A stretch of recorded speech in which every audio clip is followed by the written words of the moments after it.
Welcome to the channel. Glad to have you all with us today. Today we've got a special one for you. We're going to review a bottle that we picked up not too long ago. Do you remember this hunt? I do remember the hunt. Actually, we were on an Easter. It was Easter weekend, right? Was it the Easter weekend hunt? I Okay. believe so. So there was like three places we stopped. Yes. This was the first. Yes, and you had said you were looking for Old Soul 10 Type 1, and you said if you found it for $100 or less, you were going to buy it. That's right, and we did.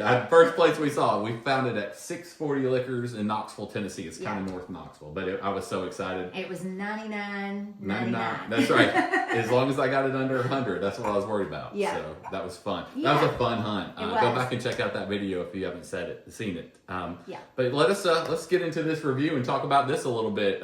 If you're looking for it or you're just wanting to know if it's worth spending your money on, I've seen it from $130, and now the cheapest I saw was $99. Yeah, and this one was actually ranked as 2025 Ascot Awards Bourbon of the Year. Yeah. So that's Fred Minnick, I believe. He knows a lot more about bourbon than I do. Ascot. That's right. Yeah. Even though I claim to be the whiskey or bourbon nerd, I don't know near as much as that guy does. Yeah.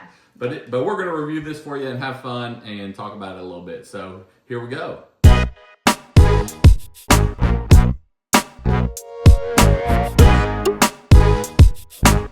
So this is the third rendition of this Type 1, 10 Type Series 1. There's also a Series 2, and it's 2 years older than this one. Mm-hmm. This one is aged 7 years. Yep.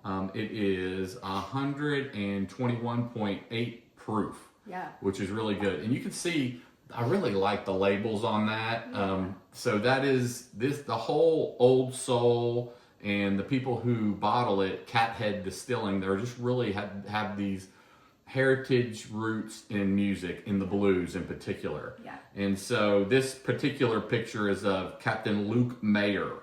And so he is a blues artist that they're paying homage to with this bottle. And they say that the tasting notes are kind of like his voice. He has this honey, dripping, deep, dark voice that just leaves a lasting impression on you. Yeah. And so that's what they say. And a great thing about this is the partnership with this music federation. I forget what it's called.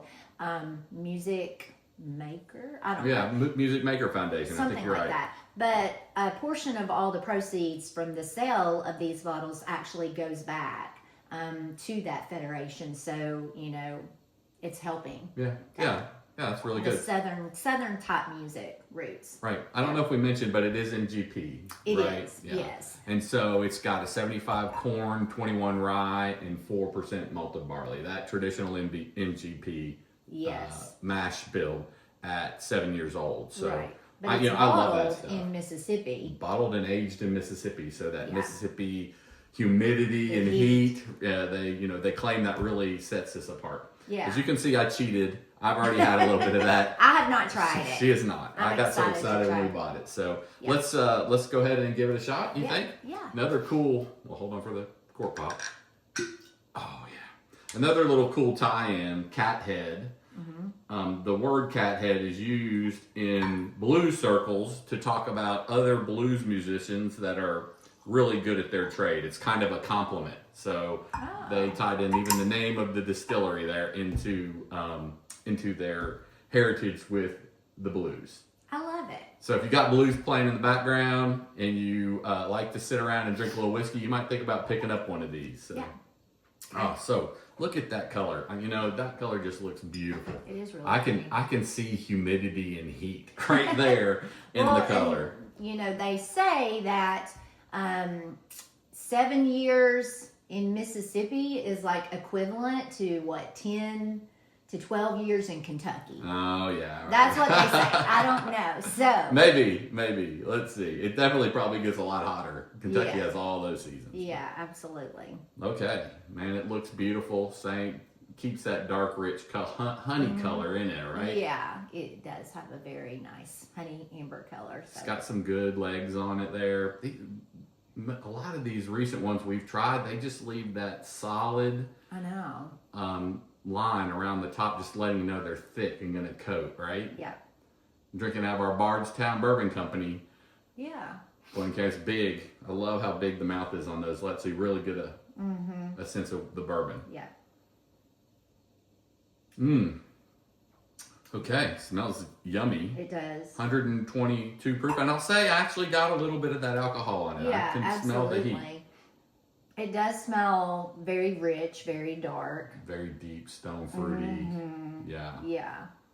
Dark cherry is what I'm picking up. Do you kind of?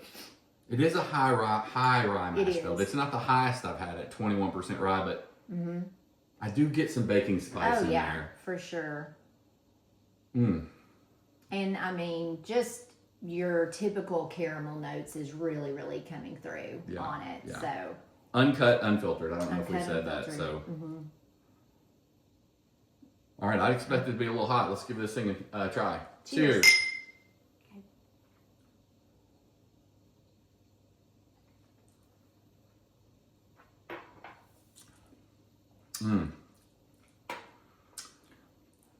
That's really good. Wow, it is coating something fierce. It's very thick. Good mouthfeel. Very good. I got this bright kind of first impression when it just hit the top of my tongue. It was not dark. It was kind of light and zesty, maybe orange zesty, kind of on the first. But then it settled in, and I get molasses sugar all day long. It's very similar to the ones we've been trying. Yeah, no. I think I get that caramel, just huge amount of caramel on the back end. It's still finishing. The rye is definitely there. I would say, honestly, kind of mid-palate. And it actually kind of, as crazy as it sounds, it's kind of got a creamy, it finishes that way. Do you see what I'm saying? I do get a smooth, creamy finish. It's really, on the front of the palate, it just hits you. I mean, it's just right there, boom. Yeah.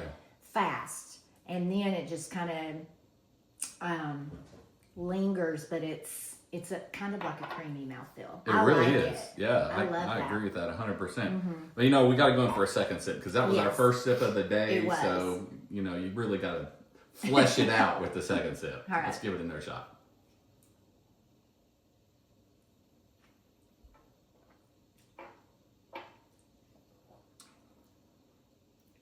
Even better. Really good. I got some of that barrel char. Yeah. When I exhaled as it went down, that oaky barrel char with the caramel. Yeah. It's very much like a high toast. Oh yeah. Like a toast. Marshmallow. Yes, Kind of got that's that what I was thinking. Yeah, I would agree. Almost like a s'more. So you've got some graham crackers in there. You've got the chocolatey. Yeah. Oh gosh, yeah. You got it? That toast, that char, I got that. But and you know what? That's probably lending to that creamy feel that I'm tasting too. Yeah, You know? absolutely. So The baking spice in there too. So I've found myself gravitating to high-rye bourbons more because I'm converting you. Yeah, because you get that caramel and that typical vanilla and stuff, but then you get smacked with that spiciness. It just adds that layer. Yes, it adds just an extra element.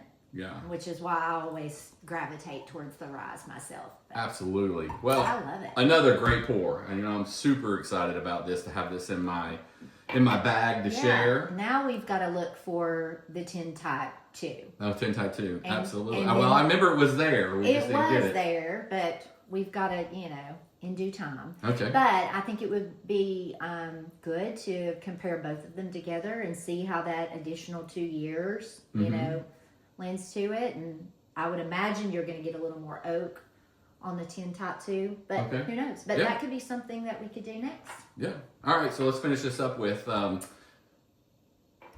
of 10. Yeah. What would you rank this one at? And I'm thinking, because on the last one we had the Belle Meade Cask Reserve at 115, and we gave that pretty high marks. It was a high rye. It was. So let's. What do you think about this one? Oh my goodness.